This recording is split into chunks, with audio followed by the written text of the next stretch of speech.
الحمد لله الذي هدانا لهذا وما كنا لنهتدي لولا أن هدانا الله. أشهد أن لا إله إلا الله وحده لا شريك له، وأشهد أن سيدنا ونبينا محمدا عبده ورسوله لا نبي بعده. اللهم صل وسلم وبارك على سيدنا ونبينا محمد وعلى آله وأصحابه المجاهدين الطيبين الطاهرين. أما بعد، أوصيكم وإياي بتقوى الله وطاعته لعلكم تفلحون. فقال تعالى: أعوذ بالله السميع العليم من الشيطان الرجيم. بسم الله الرحمن الرحيم.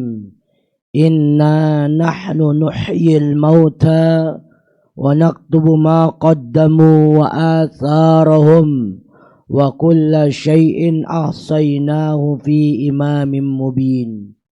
وقال النبي صلى الله عليه وآله وصحبه وسلم: ما منكم من أحد إلا سيكلمه الله يوم القيامة ليس بينه وبينه ترجمان فينظر أيمن منه فلا يرى إلا ما قدم وينظر أشاء منه فلا يرى إلا ما قدم وينظر بين يديه فلا يرى إلا النار tilka wajhu fattakun nar walau bisyikki tamrah walau bikalimatin thayyibah. Sadaqallahul azim wa sadaqa rasuluhun nabiyul habibul karim. Ma'asyiral muslimin wa zumratal mu'minin rahimakumullah. Patut kiranya kita bersyukur kepada Allah Subhanahu wa ta'ala yang sampai dengan detik ini kita masih diberikan kesempatan hidup oleh Allah Subhanahu wa ta'ala.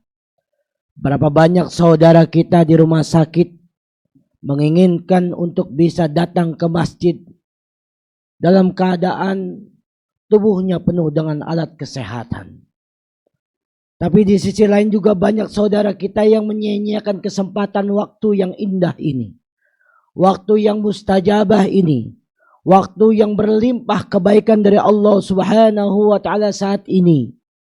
Maka beruntunglah kita yang Allah berikan hidayah, taufik dan inayahnya, sehingga kita bisa berada di tempat yang insya Allah dimuliakan oleh Allah Subhanahu wa ta'ala bersama dengan orang-orang yang dimuliakan oleh Allah Subhanahu wa ta'ala.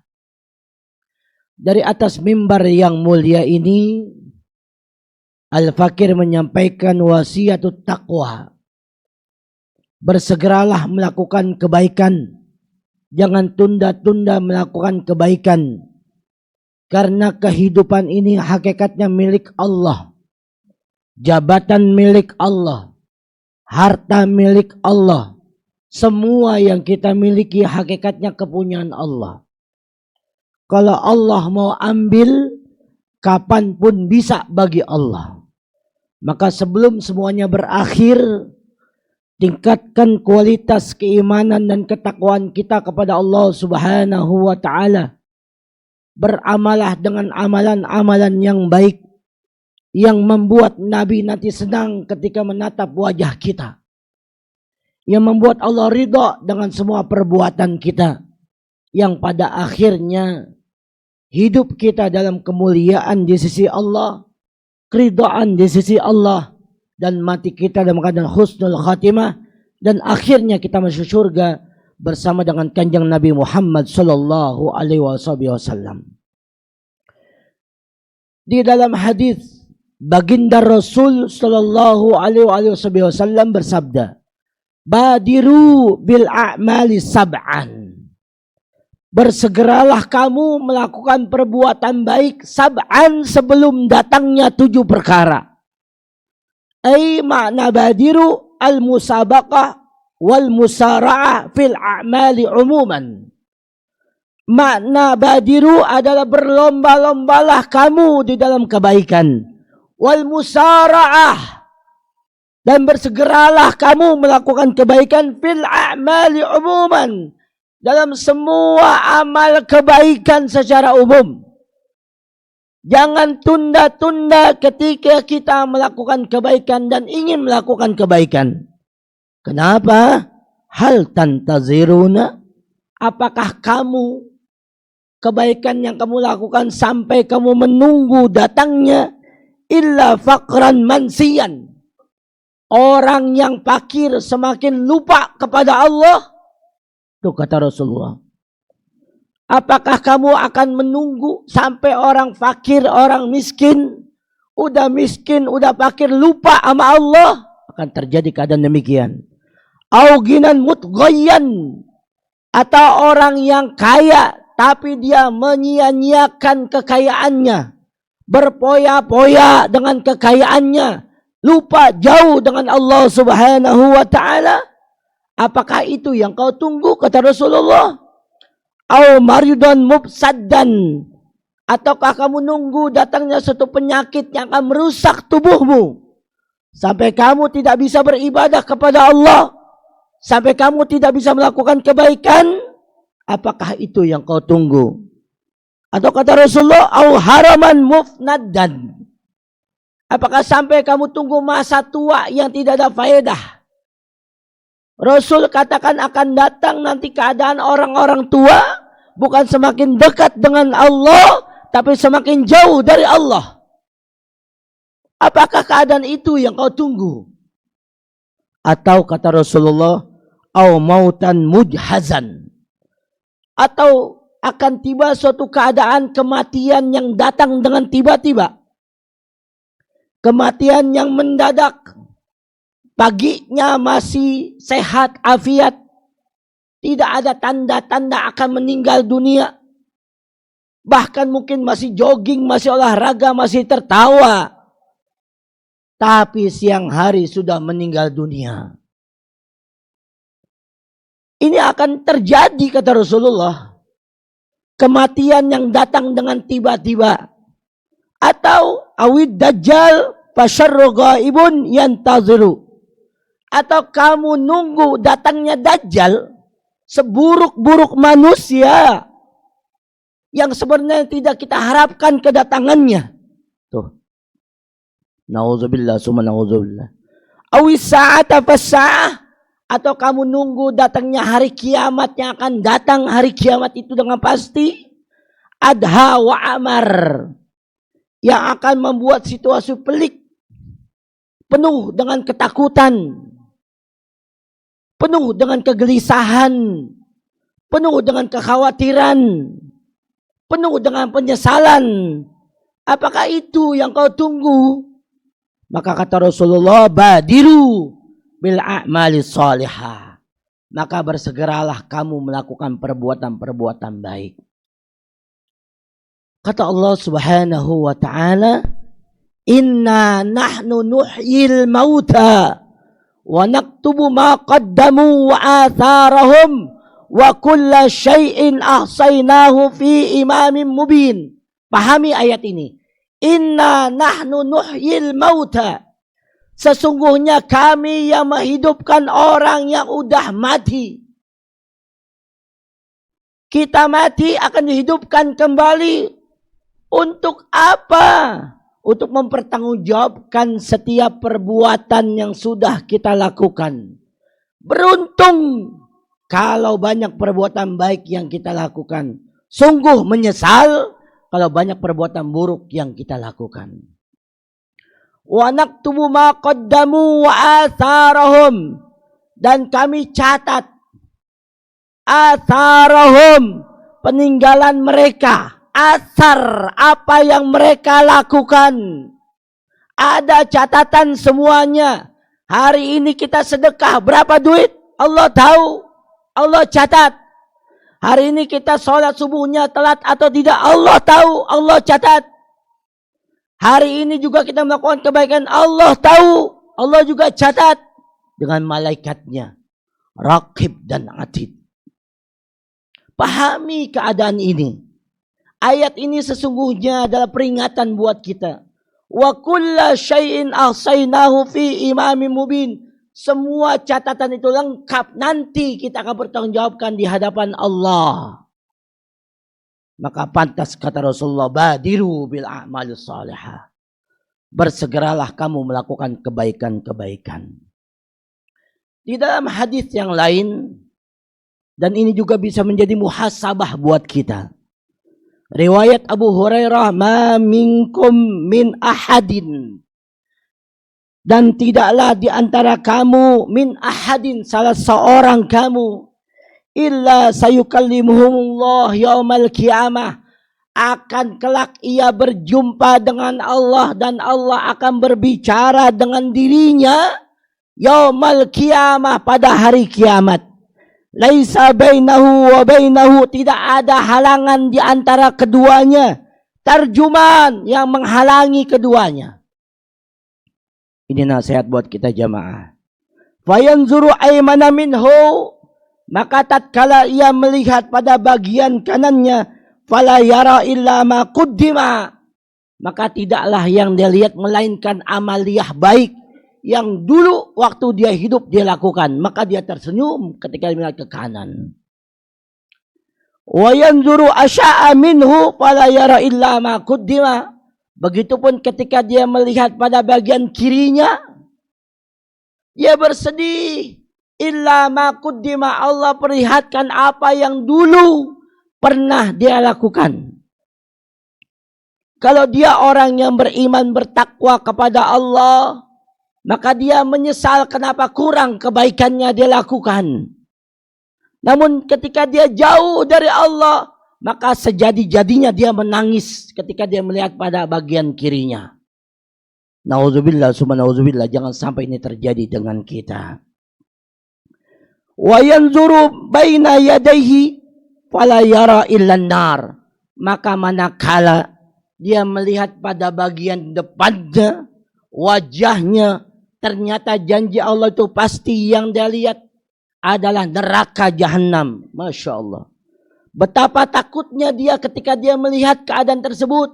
Inna Allah la yukhliful mi'ad, janji Allah tidak pernah Allah ingkari, nyata.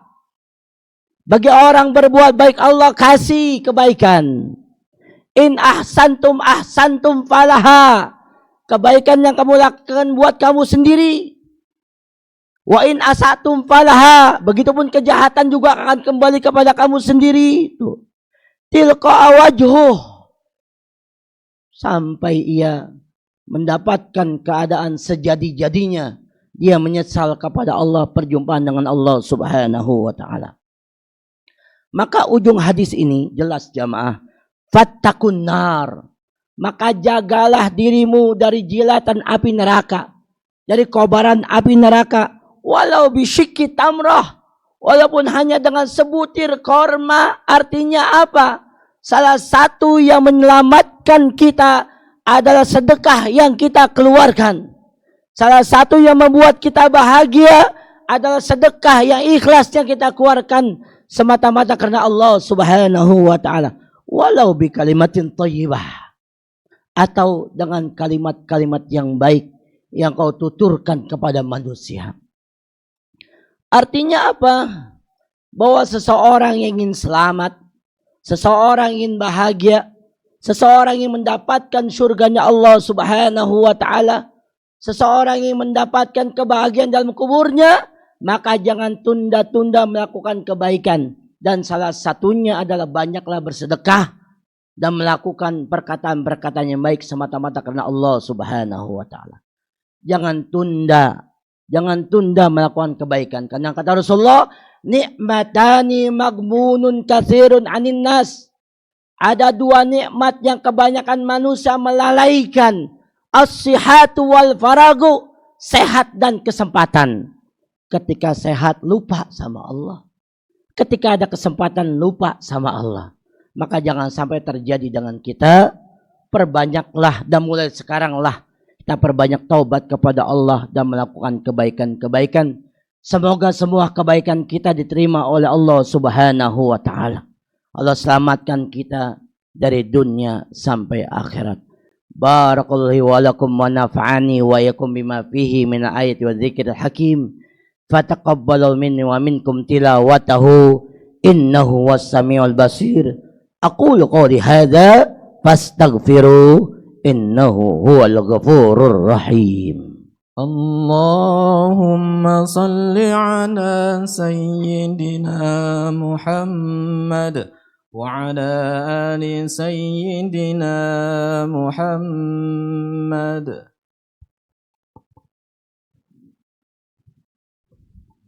الحمد لله حمدا كثيرا طيبا مباركا فيه.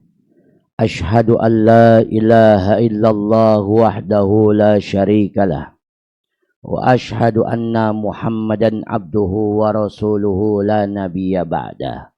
اللهم صل وسلم وبارك على سيدنا ونبينا محمد وعلى آله وصحبه أجمعين. أيها العباد رحمكم الله، أوصيكم وإياي بتقوى الله وطاعته لعلكم تفلحون.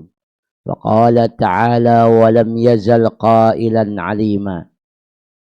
أعوذ بالله السميع العليم من الشيطان الرجيم. بسم الله الرحمن الرحيم.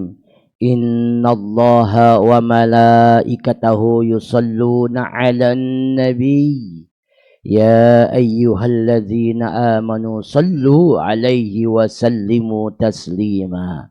اللهم صل وسلم وبارك على سيدنا محمد وعلى آل سيدنا محمد كما صليت على إبراهيم وعلى إبراهيم وبارك على محمد وعلى آل محمد كما باركت على إبراهيم وعلى إبراهيم بالعالمين إنك حميد مجيد.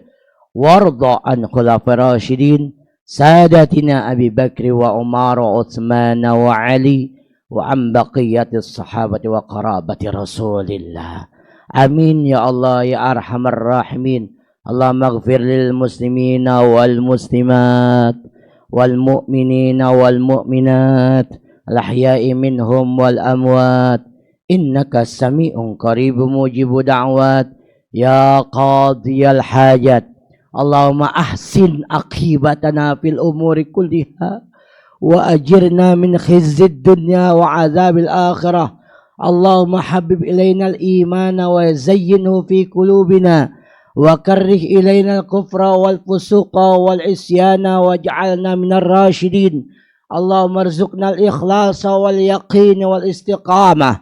اللهم إيمانا بك وتصديقا بكتابك ووفاء بأهدك واتباعا لسنة نبيك محمد صلى الله عليه وسلم. اللهم استر عيوبنا من الدنيا إلى الآخرة واغفر ذنوبنا وذنوب والدينا ولأولادنا وأزواجنا ولجميع المسلمين والمسلمات والمؤمنين والمؤمنات الأحياء منهم والأموات. اللهم اجعلنا من عبادك الصالحين. ربنا آتنا في الدنيا حسنة وفي الآخرة حسنة وقنا عذاب النار.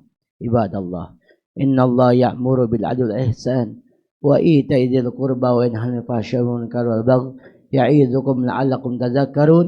فاذكروا الله العظيم يذكركم واشكروه على نعمه يزدكم وافعلوه من فضل الله يؤتكم ولذكر الله أكبر والله يعلم ما تصنعون.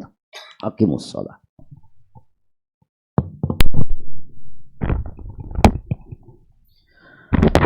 الله أكبر الله أكبر. أشهد أن لا إله إلا الله. أشهد أن محمدا رسول الله. حي على الصلاة حي على الفلاح. قد قامت الصلاة قد قامت الصلاة. الله أكبر الله أكبر. لا إله إلا الله. لا إله إلا الله محمد رسول الله. استووا صفوفكم وأقربوا وسدوا الخلل أعوذ بالله من الشيطان الرجيم بسم الله الرحمن الرحيم الله أكبر الله أكبر كبيرا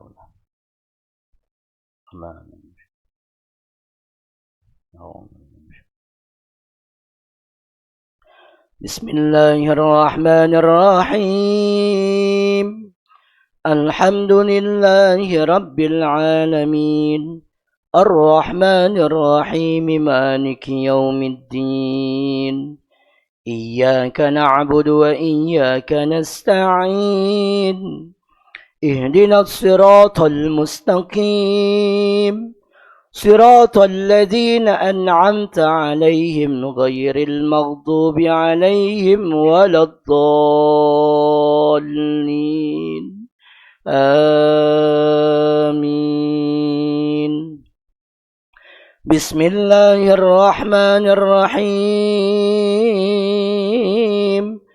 القارعة ما القارعة وما أدراك ما القارعة يوم يكون الناس كالفراش المبثوث وتكون الجبال كالعهن المنفوش فأما من ثقلت موازينه فهو في عيشة راضية وأما من خفت موازينه فأمه هاوية وما أدراك ما هي نار حامية الله أكبر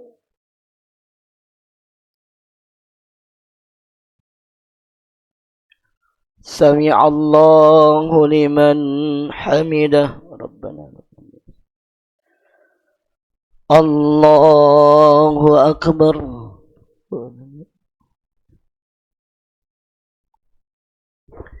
الله أكبر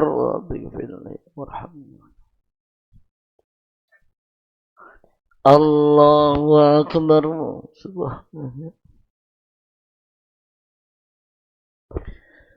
الله أكبر بسم الله الرحمن الرحيم الحمد لله رب العالمين الرحمن الرحيم مالك يوم الدين إياك نعبد وإياك نستعين اهدنا الصراط المستقيم صراط الذين أنعمت عليهم غير المغضوب عليهم ولا الضالين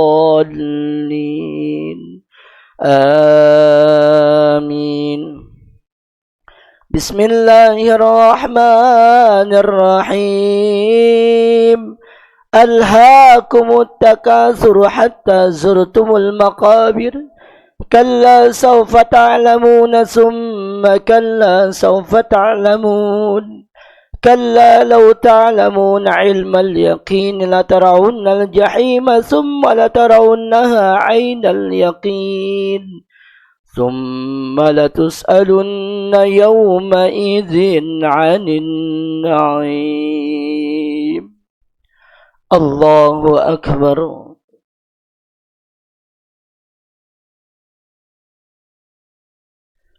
سمع الله لمن حمده ربنا الله أكبر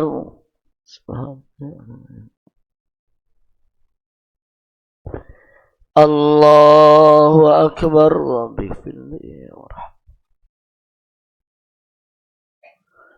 الله أكبر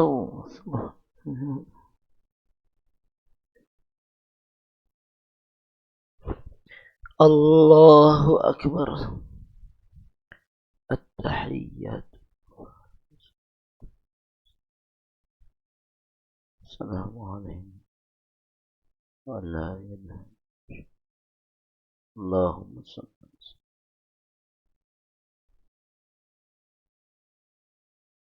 اللهم يا مكرم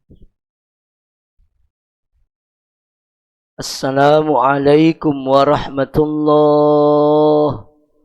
Assalamualaikum warahmatullah. Alhamdulillah. Astaghfirullahalazim, astaghfirullahalazim, astaghfirullahalazim. Alladzi la ilaha illa huwal hayyul qayyum wa atubu ilaihi min jamil ma'asi wa dzunub. La haula wa la quwwata illa billahil aliyyil azim. La ilaha illallah wahdahu la syarika lahul mulku wa huwa ala kulli syai'in qadir.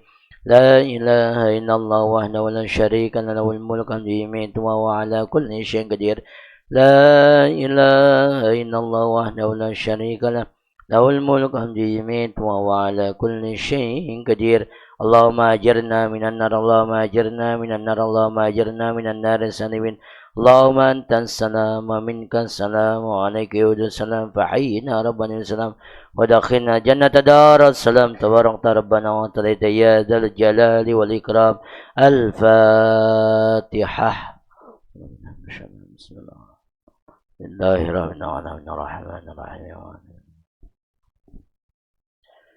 بسم الله الرحمن الرحيم الحمد لله رب العالمين حمدا يوافي نعمه ويكافي مزيده يا ربنا لك الحمد ولك الملك ولك الشكر كما ينبغي لجلال وجهك الكريم وعظيم سلطانك اللهم صل وسلم وبارك على سيدنا محمد النبي الأمي الحبيب العالي القدر العظيم الجاهي وعلى آله وصحبه وبارك وسلم يا الله يا مسبب الأسباب يا فاتح الأبواب يا سميع الأصوات يا مجيب دعوات يا قاضي الحاجات اقضي حاجاتنا يا الله ويسر أمورنا يا الله وحصل مقاصدنا يا الله وارفع درجاتنا يا الله يا الله يا شافي الأمراض اشفي مرضانا يا الله ظاهرا وباطنا ومرضى المسلمين والمسلمات